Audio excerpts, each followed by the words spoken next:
दिल दोस्ती दुनियादारी या मालिकेतून तडफदार आणि धडाडीची पण तितकीच प्रेमळ व्यक्तिरेखेची ओळख जिनं प्रेक्षकांच्या मनात निर्माण केली ती म्हणजे मीनल उर्फ स्वानंदी टिकेकर। आज देखील तिचे फॅन्स कोणत्या ना कोणत्या भूमिकेत तिला पाहण्यासाठी उत्सुक आहेत।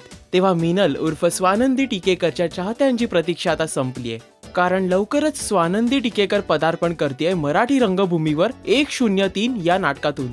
या नाटकाच्या एका पोस्टरकडे पाहिल्यावरती लक्षात येते की स्वानंदीची भूमिका गंभीर तर असेलच, शिवाय बरेच ट्विस्ट सस्पेन्स देखील यामध्ये पाहायला मिळतील।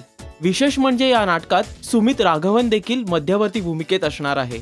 103 हा वुमन हेल्पलाईन नंबर असला तरी या नाटकाशी याचा कसा संबंध असेल हे नाटक पाहिल्यावरतीच कळू शकेल। नाटकाच्या नावावरून आणि सुमित स्वानंदी या कलाकारांमुळे याची उत्सुकता आता टिपेला पोहोचलीये। येत्या 3 डिसेंबरला 103 या नाटकाचा पहिला प्रयोग बोरिवलीच्या प्रबोधनकार ठाकरे नाट्यगृहात पार पडेल। आपण स्वानंदी टिकेकरला या अनोख्या भूमिकेत पाहण्यासाठी किती उत्सुक आहात?